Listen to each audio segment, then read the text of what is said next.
Alternativa Sonora.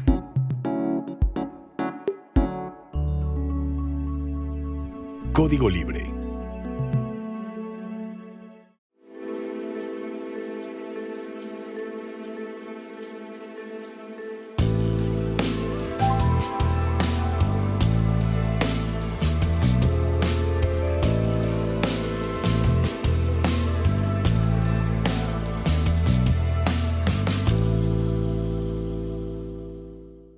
¿Qué tal amigos de Código Libre? Gracias por acompañarnos una semana más aquí en Resiliencia en Línea.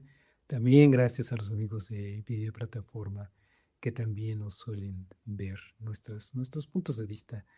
Hoy queremos hablar del tema de la gentrificación porque de repente en últimas semanas se ha discutido mucho. Ha salido la palabrita de gentrificación. ¿Qué es esto de gentrificación? Bueno, más que qué es, cómo se puede definir, qué implica, y lo que implica es un problema, y el problema es que hay una falta de acceso a la vivienda, de un acceso que resulte factible para las familias mexicanas o para las personas, bueno, y no solo mexicanas, para las personas que quieren adquirir una vivienda, eh, pero con un crédito factible, accesible. Y la verdad es que si de algo se caracteriza el actual mercado inmobiliario es que ofrece créditos por demás irracionales. Y ese es el problema precisamente, una falta de acceso a la vivienda. Eso no es gentrificación. Gentrificación entonces es un proceso de filtrado en donde una población de más ingresos puede estar desplazando a otra de menos ingresos si es que en esta zona urbana mejoran los servicios y con ello, se incrementó la renta del suelo y con ello, ya las poblaciones originarias ya no pueden estar pagando precisamente esa renta del suelo. ¿Qué es esa renta del suelo? Puede ser varias cosas, podemos explicarlo de varias maneras, pero es muy sencillo de entender. Podemos estar habitando una colonia que hemos conocido, en la que hemos crecido por años, por décadas. De repente viene una mejora de servicios médicos, ya hay servicios bancarios, ya hay una plaza comercial cerca, ya hay unas avenidas, ya con bastante infraestructura urbana y equipamiento urbano, como puede ser los semáforos, avenidas muy amplias. Todo eso puede estar encareciendo precisamente la renta del suelo.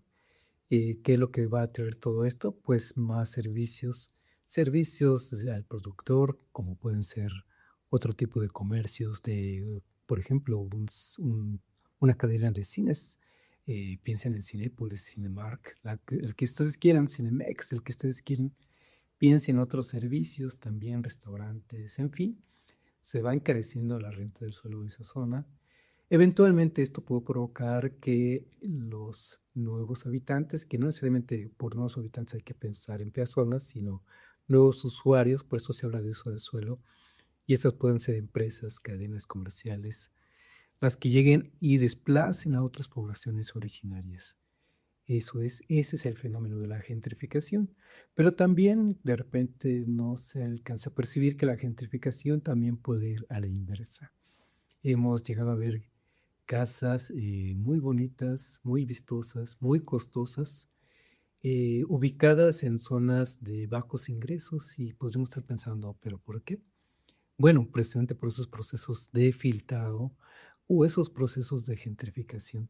Pero tal parece que hoy en día podemos estar entendiendo, según las protestas y según el debate público, que estamos viendo que la gentrificación se está entendiendo de otra manera, se está entendiendo como que es un proceso en donde los grupos de altos ingresos desplazan a los de bajos ingresos y que además también está sucediendo, así se percibe, si uno ve las noticias sin irnos al diccionario, también se puede estar pensando, insisto, pensando, en que la gentrificación son eh, habitantes extranjeros, ciudadanos extranjeros que llegan a una ciudad, en este caso mexicana, y desplazar a los grupos originarios. Y bueno, conforme a lo que dijimos en la primera parte, no necesariamente es un proceso de filtrado de usos del suelo urbano, en donde sí puede haber una desplazamiento de ingresos bajos, de población de ingresos bajos, por otra población de ingresos más altos, pero también a la inversa. Eh, pero el asunto es no tanto la palabra, sino qué implica, qué problema implica. Lo que implica son problemas de acceso al uso del suelo, a una vivienda. A fin de cuentas, podemos estar resumiéndolo todo esto a acceso a una vivienda y el derecho a la vivienda y el derecho a la ciudad. Aquí entra el de por medio. Estos, precisamente estos conceptos que son muy importantes y no menos importantes que el concepto de gentrificación, o quizá aún más importantes, ¿verdad? Más importantes que el concepto de gentrificación, pues ese proceso de derecho a la vivienda, derecho a la ciudad, que son también temas muy de actualidad. Y ese es el asunto, cómo está atendiendo este problema el gobierno federal y los gobiernos estatales y los gobiernos municipales. Cada uno está haciendo lo que puede, me parece. Otras ciertas poblaciones ni cuenta nos damos de que está sucediendo eso, pero está sucediendo. Es que esto está sucediendo todo el tiempo. Tampoco quiere decir que sea dañino o no, o que sea dañino o que no sea dañino. Depende de dónde estemos hablando, de qué ciudad estamos hablando. Si estamos hablando de la Ciudad de México, por ejemplo, donde se han dado las protestas más importantes en estas últimas semanas y es más donde hubo violencia, lamentablemente, ahí podemos pensar que hay un gran problema en torno a este asunto de la gentrificación y o en torno al acceso a la vivienda. No son conceptos similares, son cosas completamente distintas. Estamos diciendo que el problema del acceso a la vivienda es más importante que la gentrificación. ¿Y qué se está haciendo al respecto? Porque si la población salió a protestar a las calles y a hacer disturbios también, pues es porque hay un problema de por medio. Se está convocando incluso para una próxima marcha al respecto, en contra de la gentrificación, por lo que quiera que esto se entienda, o lo que sea que se entienda por este concepto. Se está convocando una nueva marcha el domingo y bueno, esperemos que no haya destrozos. Y puede haber aquí un asunto también, ya empiezan a haber otras cosas que se pueden estar mezclando y provocar todo un problema y toda una mala interpretación en donde, por ejemplo, no podemos ver a los extranjeros como enemigos o como los gentrificadores o como las personas que no tienen sentimientos y desplazan a los mexicanos originarios de esos lugares donde están llegando. Creo que todo el mundo, todas las personas en el mundo tenemos el derecho a migrar y buscar una mejor condición de vida. Justamente también de eso hemos estado hablando. Todo el ambiente público, toda la agenda pública de esto, ¿verdad? De las migraciones. ¿Y por qué la gente migra? Pues porque está buscando mejores condiciones de vida que no tienen necesariamente que ver tampoco con ingresos, sino que este asunto de la gentrificación, por ejemplo, puede estarse dando por grupos de poblaciones extranjeras que están buscando un lugar más tranquilo para vivir y creo que están en su derecho de buscar lugares así sea en México. Y si les gusta México para vivir, pues yo digo que qué bueno. Más bien, ¿qué está haciendo en este caso la autoridad para atender este problema? Pues vamos a revisar un poquito esto. Pero yo insistiría en todo caso que gentrificación no es sinónimo de maldad o sinónimo de extranjeros desplazando a los mexicanos de sus lugares de origen o de gente adinerada mexicana desplazando a los grupos de ingresos más bajos. Es un proceso que se ha dado durante mucho, mucho tiempo, pero que ahora está detonando un problema y el problema es falta de acceso a la vivienda. ¿Y qué vamos a hacer al respecto? Este asunto de la gentrificación se quiere, de acuerdo con quienes están protestando, de acuerdo con los testimonios que estamos viendo, se quiere ejemplificar. Por ejemplo, es una chica guatemalteca dio en la revista Proceso su testimonio diciendo que en el 2017 llegó a la Ciudad de México, en esta zona llamada La Condesa, y rentó un departamento de 5,000 pesos al mes, que después tuvieron las rentas, precisamente empezó a experimentar ese fenómeno de la gentrificación, De repente el casero ya le había aumentado la renta hasta que se le volvió imposible de pagarlo y se tuvo que mudar a otra zona en donde pudiera pagar mejor. ¿Por qué se tuvo que mover? Por ya precisamente por estos asuntos que estamos viviendo hoy en día, porque hay plataformas que dominan el mercado en ciertos lugares como la Ciudad de México y son las que dominan las ofertas, o los anuncios de renta y las ofertas finalmente a través de esas plataformas. Y ella misma dice, esta misma chica guatemalteca, dice: "Recientemente quise regresar y ahora que trabajo, tengo un ingreso, pensando que me iba a alcanzar y poder regresar a un barrio que me gustó, y resulta que me encontré con que ahora las rentas en ese mismo departamento en el que quiso regresar a vivir, ya no de 5,000 pesos al mes, ahora es de 2,300 pesos por noche". Ujú. Vaya brinco, ¿verdad? Bueno, ese sí es un problema que tiene que atenderse, que precisamente hay poblaciones que ya no pueden vivir en una zona que les agradaba y que tienen derecho a vivir en esa zona, porque llegaron nuevos mecanismos de mercado y desplazan a estas personas. Y puede ser un problema, un gran problema. En este caso estamos hablando de una chica que dio este testimonio, pero pensamos también en familias o pensemos en estudiantes, como esta chica que llegó a estudiar un posgrado, y así muchos chicos en todas partes del país que tienen que llegar a rentar alguna habitación y que resulta que no puede haber un lugar para rentar en una zona accesible, cercana a donde estudian, cercana a donde trabajan o cercana a los servicios públicos, simplemente porque la renta no les alcanza, entonces hay que atender. Es cuando se vuelve un problema. Entonces, ¿qué hemos estado encontrando en toda esta narrativa, además de esto? También podemos encontrar una narrativa favorable, digamos, del asunto de las rentas por plataforma, porque sí, efectivamente puede haber personas que se ven beneficiadas. Pensemos en jubilados que rentan una habitación para estudiantes precisamente y se les hace cómodo ofrecer esa renta de esa vivienda o de esa habitación por una plataforma, pero pues ¿quién controla el precio en esos casos? Pues la plataforma misma, esa empresa muchas veces transnacional, pero eso provoca que se encarezca y bueno, lamentablemente estamos viendo que esta dinámica de las plataformas justamente están incrementando la especulación y con ello el precio de las cosas. Haciendo un paréntesis, ahorita regresamos al punto, bueno, también sucede con los llamados Uber, ¿verdad? En Ciudad de México yo prefería cuando iba ir, tomar taxi, no Uber.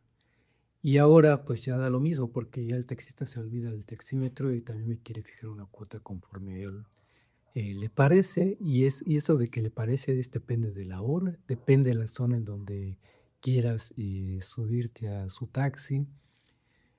Y pues es como se comporta Uber, te ofrece el servicio en función de oferta y demanda. Si no tomas la primera opción, quizá la segunda opción ya te la incrementó sustancialmente. Y recientemente escuché también de unos amigos que al parecer esto no es generalizado, pero que había una fila muy vacía, una fila vacía en Cinemex, en Cinépolis, perdón, en Cinépolis, pero no se ponían a la venta los lugares y se pusieron a la venta los lugares momentos antes de, de que empezara la función, pero ¿a qué creen? A precios más elevados.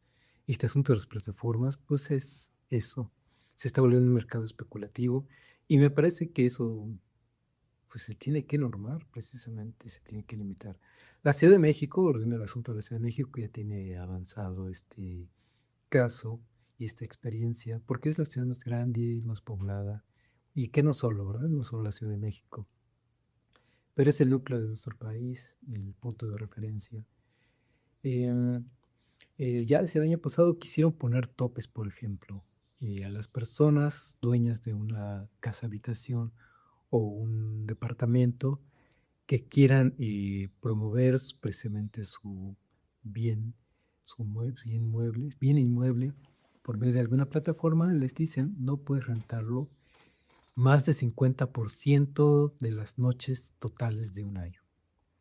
Y te tienes que registrar en un padrón de aquí, de la Ciudad de México, tratando precisamente de normar. Y el paso siguiente podría ser también poner topes a las rentas.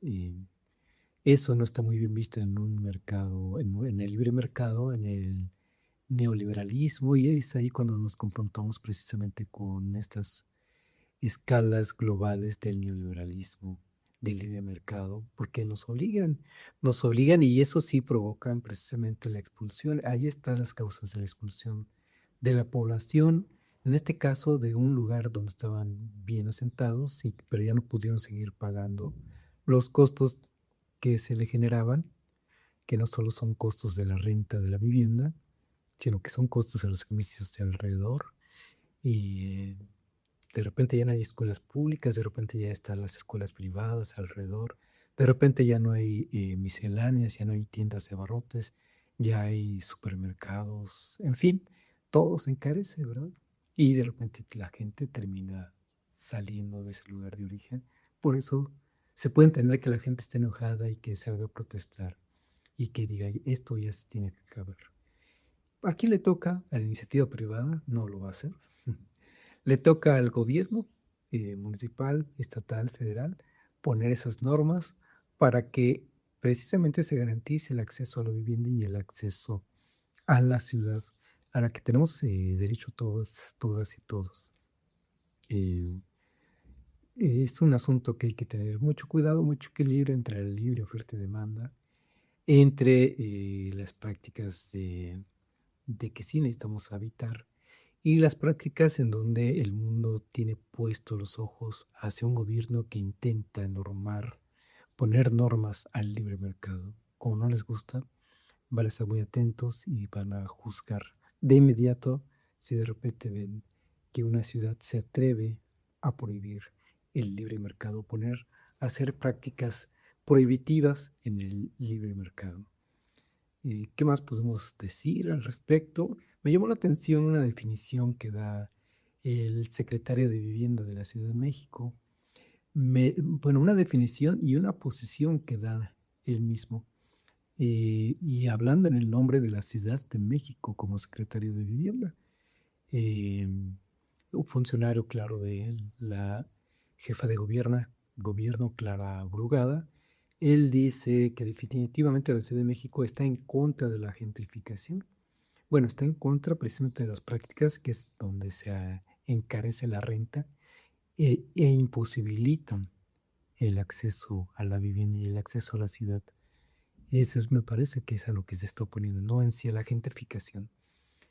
Dice que la gentrificación es dañina. Es una posición a fin de cuentas de un gobierno eh, importante de tomar en cuenta porque no es un vecino protestando, sino que es el gobierno el que está asumiendo esta posición. Y el nombre de Clara Brugada, eh, secretaria de Vivienda, dijo, Clara Brugada, su gobierno está en contra de la gentrificación. Importante de tomar en cuenta esto. Ellos cómo definen la gentrificación hoy en día, como el proceso donde en una zona urbana se desplaza una población originaria al mejorarse los servicios públicos y encarecerse la renta del suelo. Si vemos esta definición, me parece que ahí no está el problema. El problema está precisamente cuando vemos que la renta de la vivienda, la renta del suelo, el acceso a estos derechos como ciudadanos, se mercantiliza y no importa las necesidades de las personas, si no pueden pagar, pues no van a tener acceso a ello. Eso es lo malo precisamente y en eso el gobierno no solo puede o no debe, no solo no debería, digamos, imponer barreras a los mercados, no debería en un mercado, en un mundo de libre mercado. Desde luego, desde la izquierda pensamos que hay que normar estas cosas. Pero, ¿qué le queda al gobierno si no quiere poner reglas en el libre mercado, controles en el libre mercado? Pues entrarle a ser competidor en un mercado, en este caso de vivienda. ¿Y cómo se hace? en este caso el gobierno federal a través del Infonavit. ¿Y cómo lo hace la Ciudad de México? A través de su Instituto de Vivienda. ¿Y cómo lo hace cada entidad federativa? A través de sus instituciones correspondientes. El municipio tiene acción también, pero también ya cada municipio tiene sus problemas, sus realidades, y no necesariamente todos los municipios en México tienen este problema, o por ahora no lo tienen. Sí hay procesos de filtrado en todos los territorios, sí hay procesos de gentrificación, pero en unos puede ser un problema y en otros territorios no. ¿Qué está haciendo el gobierno federal?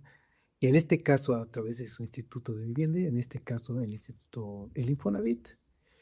Em, ¿Qué está haciendo Claudia Sheinbaum? Porque a fin de cuentas es un compromiso de la presidenta que asumió desde que tomó el gobierno federal y propuso una construcción de parte de Infonavit de un millón de casas nuevas. Aquí hay dos cosas interesantes. Primero, la cantidad de nuevas casas de interés social, es decir, de acceso social, de que las familias de ingresos populares puedan acceder a ellas.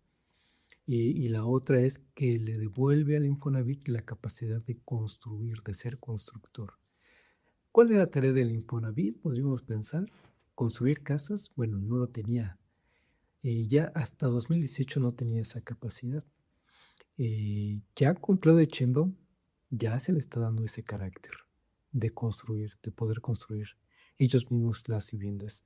No es que con sus manos Infonavit haga las casas, pero se hace cargo responsable de las obras de construir. En este caso, se piensa 1 millón de nuevas viviendas. Y de estas se espera, la meta es la mitad, 500,000 nuevas viviendas sean de interés social. ¿Y qué es esto? Según el programa, que sean casas accesibles a población que gana de 1 a 2 salarios mínimos. Suena atractivo y ya empieza precisamente a combatirse el fenómeno de la gentrificación en lugares donde es un problema.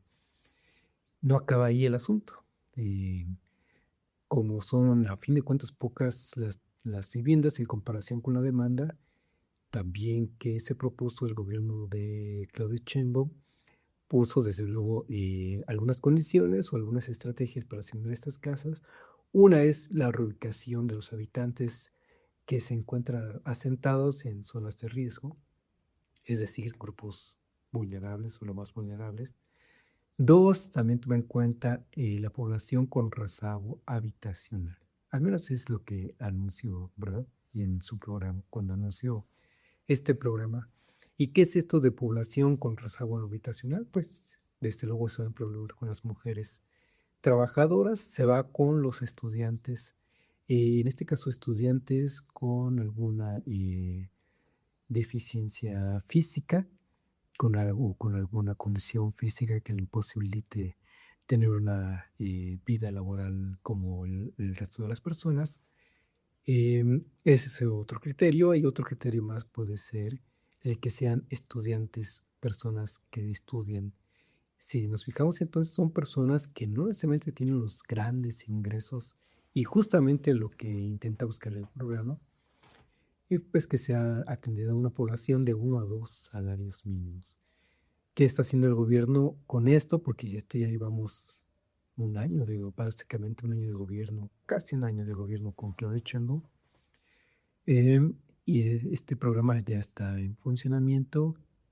¿Qué están haciendo? Están entrando a la competencia de la vivienda en este caso, con un mercado que desde luego es muy competido a través de bancos, a través de instituciones financieras, a través de constructoras locales. Todo mundo está compitiendo por construir casas y vender casas. La diferencia que puede estar marcando el gobierno federal en este caso es estar construyendo las viviendas y dárselas a población con rezago de vivienda. Y para ello está pensando en que se lo va a dar a los grupos más vulnerables. Incluso se tiene pensado, si de repente está igual de vulnerable una población, para acceder a esa casa, pues se va a entrar a un sorteo. Otra vez el asunto del sorteo, ¿verdad? Otra vez el asunto de la tómbola, Pues la verdad es que no es nuevo. Sabemos los que ya llevamos tiempo con alguna experiencia de crédito en Infonavit, que ha existido este asunto de la tómbola o de este sorteo. Y no es que no te vayan a dar el crédito, en este caso Infonavit, sino que hay una ronda y hasta que pases esa ronda, más o menos, ¿no? Hay quienes nunca tienen problemas por acceder a ese crédito. Depende de muchas cosas de tus ingresos y otras cosas. En este caso llama la atención que se intenta atender a una población vulnerable o vulnerada y con un lote de 500,000 casas en lo que va a ser el sexenio de Claudio Sheinbaum. Otra manera de que esté actuando el Infonavit es otorgando los créditos, precisamente. Una cosa es construir las casas y otra cosa es ofrecer los créditos y tienen que ser más accesibles que los que ofrece una banca comercial. Una banca comercial que por lo demás no está interesada en atender la necesidad de personas que necesitan habitar, está interesada en atender un mercado, está interesada en convertir esa cartera de créditos hipotecarios en algún activo que se cotice en bolsa de valores y entrar en la dinámica de la financiarización, que ese es otro problema que también ha afectado mucho, mucho, mucho el asunto de el mercado inmobiliario y que tiene al país y que tiene a las poblaciones como lo estamos viendo y que finalmente orillan a una protesta como las que estamos viviendo, particularmente en Ciudad de México. Hay otras ciudades, insisto, más pequeñas o pequeñas que no se dan cuenta de este problema. Sí se alcanzan a percibir, oye, ¿por qué? ¿Cómo es que en qué momento se combinó este uso de suelo con este otro? ¿En qué momento hay una escuela pública a un lado de una gasolinera? O, pues, ¿qué llegó primero, no? Habría que ver. ¿En qué momento hubo un expendio de cervezas a un lado de una secundaria? Bueno, ahí justamente esos ejemplos hablan de que esa es la parte que sí le toca regular a los gobiernos locales. Si bien no tiene capacidad para construir, los gobiernos locales, los municipios, de construir vivienda para venderla, sí le toca regular, tener cuidado con esos procesos de filtrado que también suceden en sus localidades, esos procesos de gentrificación que también suceden antes de que se conviertan en un problema. Y bueno, terminamos por hoy este punto de vista o esta charla con ustedes. Les voy a agradecer mucho que siempre nos permiten estar con ustedes. Muchas gracias, Gerardo, a Carla, a Felipe, que también apoyan este proyecto. Gracias, desde luego, a ustedes por estarnos apoyando y nos vemos en la próxima.